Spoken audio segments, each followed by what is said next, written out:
Hi my dear friends, welcome to English lesson. Today we are going to learn about past participle. It's a grammar topic, and if you remember in our previous lesson we learned about present participle. And I promised that next time I would explain the past participle, and it's time to learn it. Past participle is the form of the verbs which get ed ending. Now I will explain you, don't worry. So what is it first of all? What is it? Past participle indicates past or completed action or time. So if you see the words ending in ed, it means that the action happened in the past. The action is completed, finished. And these are the verbs that take ed ending and sometimes just d ending. If the verbs are regular, we will see ed or d at the end of the verbs.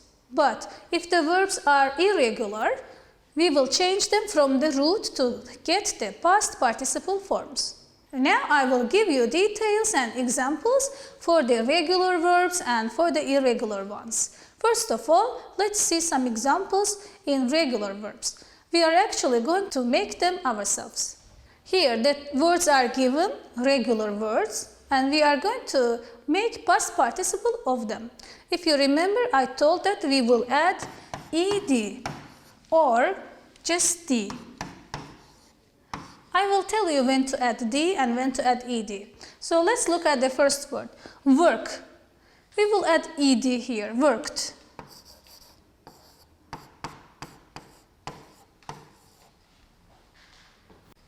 Visit will be visited.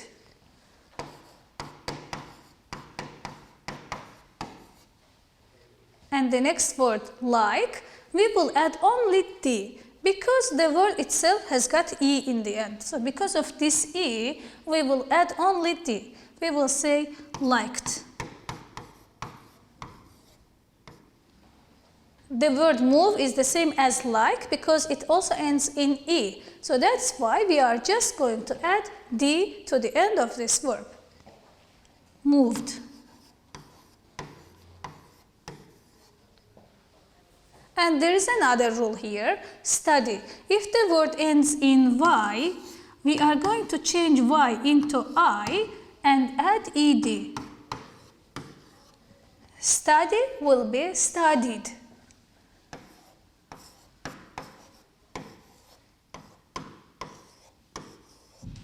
Pay attention, we did not put y letter here. Y changed into I. So dear students, all the words I wrote here are past participle. Okay? And now I am going to show you the irregular verbs.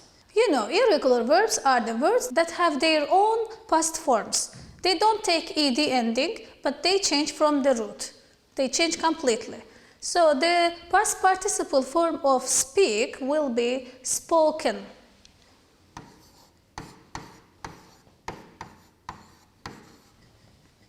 Write will be written.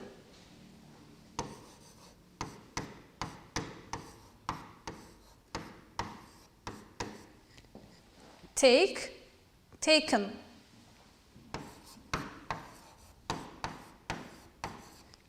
Go, it is different. We will say gone.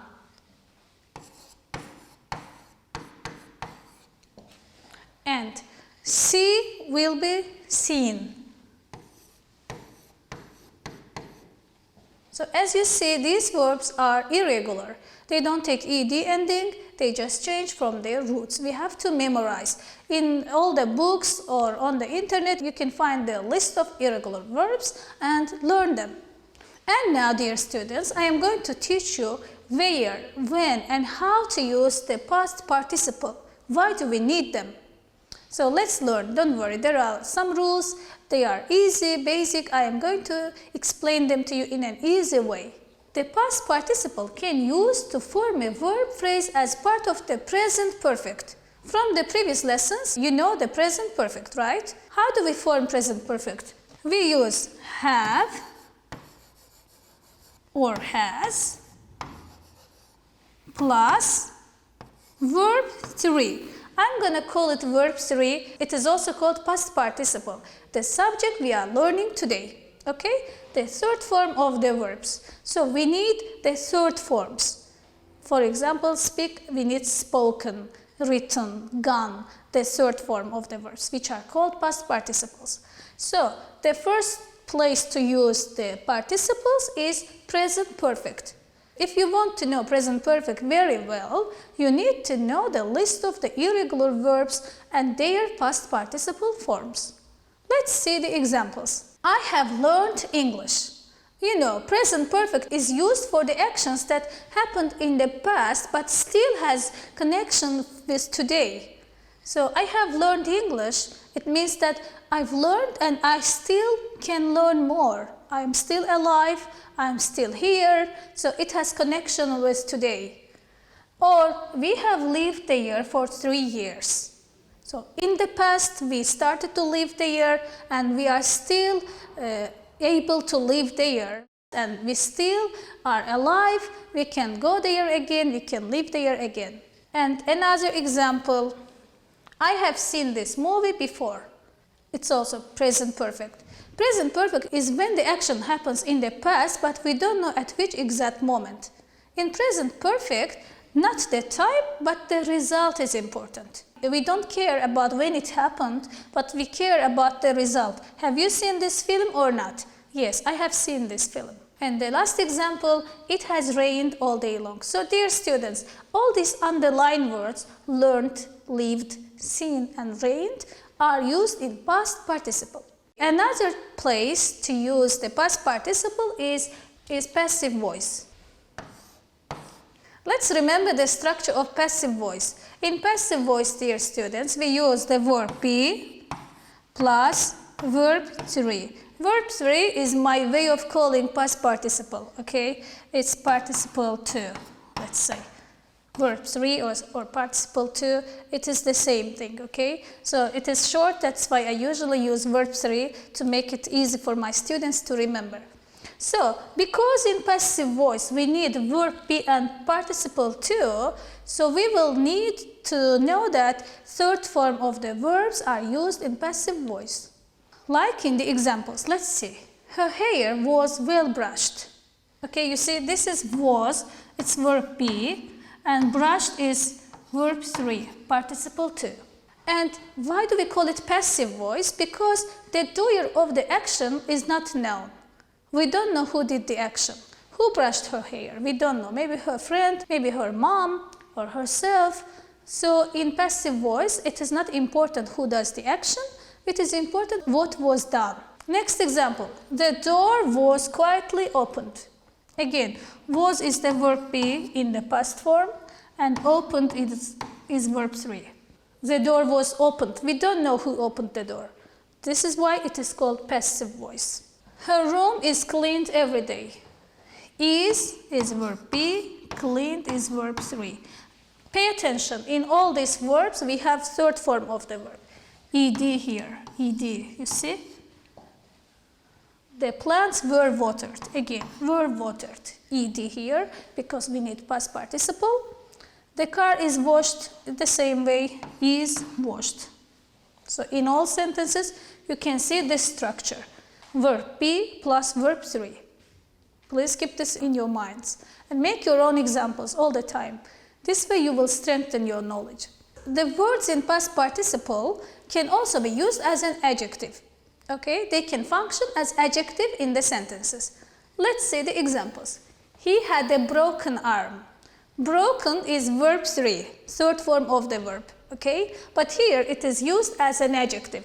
What kind of arm does he have? He has got broken arm. Or next sentence, here are the watered plants. Which plants? Watered plants. It's an adjective here. And the other example, you can see my newly made party dress. Which party dress? Which kind of party dress? Newly made. Made, watered, broken are past participle. And now it is time to practice our knowledge. Let's see how well we remember this topic. We must fill in the gaps with the words given in the brackets. In which form? In the past participle form, of course. So let's see. Architectural monuments designed by Japanese architects are magnificent and beautiful. So in this sentence we will need the past participle form of the word design. Design is a regular verb. That's why it will take ed ending. So we will say designed.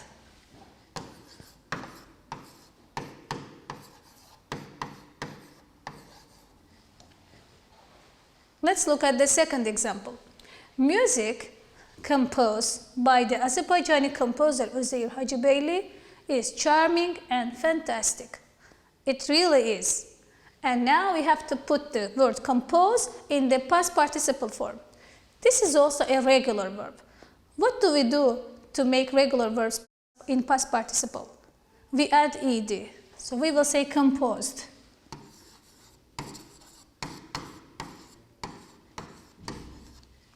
And the last one. Movies made by American filmmakers are exciting and entertaining. The word make is an irregular verb. We cannot add ed. We can't because it's irregular. Here we can. But here we have to change the word make from its root. And we will say made. Made is the third form, is the past participle form of the verb make. So let's summarize what we learned today. We learned about the past participle and its usage. We learned that we use past participle with present perfect, with passive voice, and like an adjective. And also how to make past participle. Let's remember, for the regular verbs we add d or ed ending. For the irregular verbs, we change the words from the roots. That's all for today. I hope you enjoyed the lesson. I hope it was fruitful for you. And please take a good care of yourself. See you next time. Bye-bye.